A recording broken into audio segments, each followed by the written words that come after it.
Good morning, ladies and gents. So today we've got our war against XK9, another very good alliance, and today I'm going to be doing all of my fights after the global node has already gone down, so I won't have to worry about unstoppable armor or anything like that.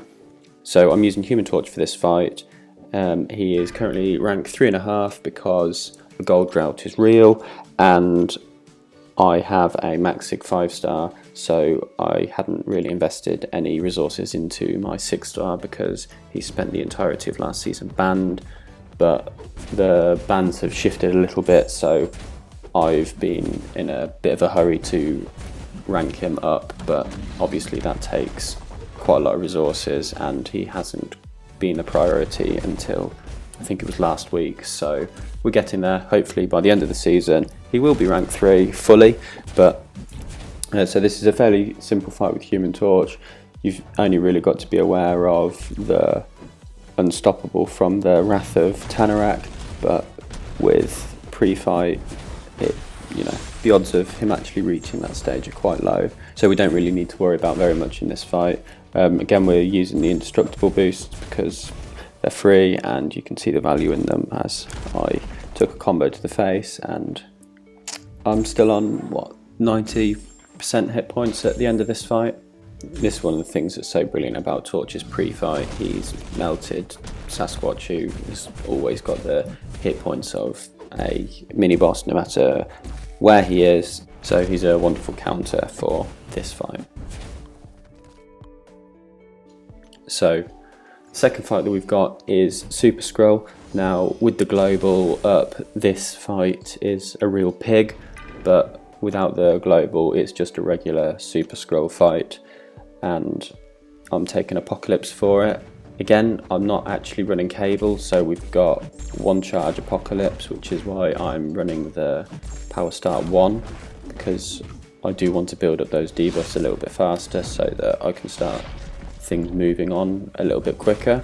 I'm also running a 200% mutant power boost, which you can't see the value quite so much when he hasn't got all of his prowess. And I've got a fight with Apocalypse later that will be a little bit more challenging, and as I'm able to do all of these fights in one go, I thought I may as well boost up properly for it, even though we already know the outcome of this war, which I'll keep till a little bit later.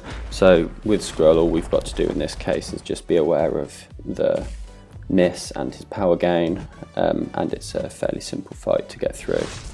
I wish I could dex his special too. No idea if it's even possible, but a little bit like Nick Fury's special 3 would be pretty satisfying, but I'm fairly sure it would result in me getting slapped in the face, and I don't need that in my life right now.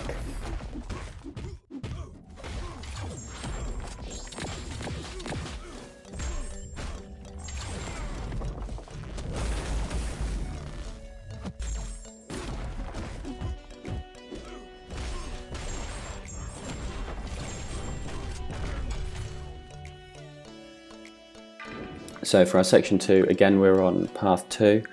So I'm taking Magneto with Apocalypse.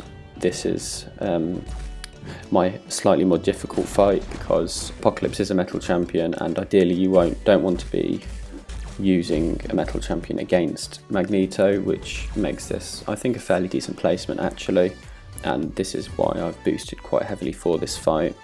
One of the things that you're going to notice in this fight is that I am not playing the best, certainly not for this node anyway. One of the critical things that you do have to pay attention to on path 2 is the strike counter, because it can cause you some serious problems even if you're not playing badly as such.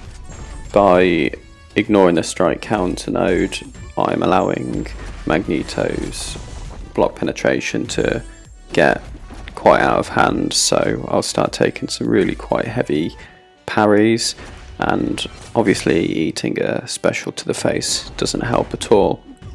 So it was at this point when I took that quite heavy blocked hit there that I thought, rather than risking more parries, I was going to have to just cycle special 2s with the power boost, because at least that's reliable and I'll be able to get some good damage with just the 2 of them, and that's what we did. So 2 special 2s and the fight is done, and thankfully I don't need Apocalypse again this war because it would cost an absolute fortune to heal this man up.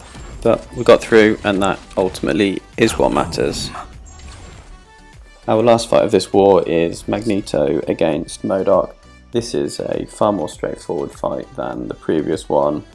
As with most Magneto fights, all you've really got to do is build to your special 3 with ideally 40 prowess, throw it off and let the bleeds do the work.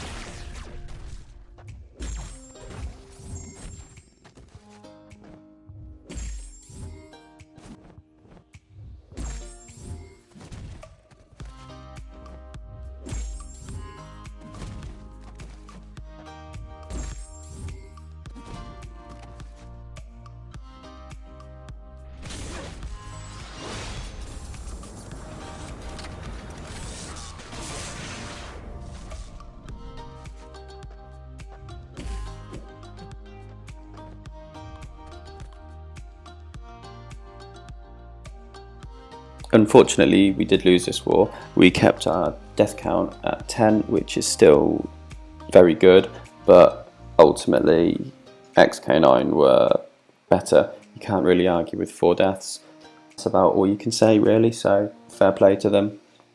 As ever, if you've managed to make it through to the end of the video, thank you very much for watching. Please consider subscribing and have a good day. Cheerio.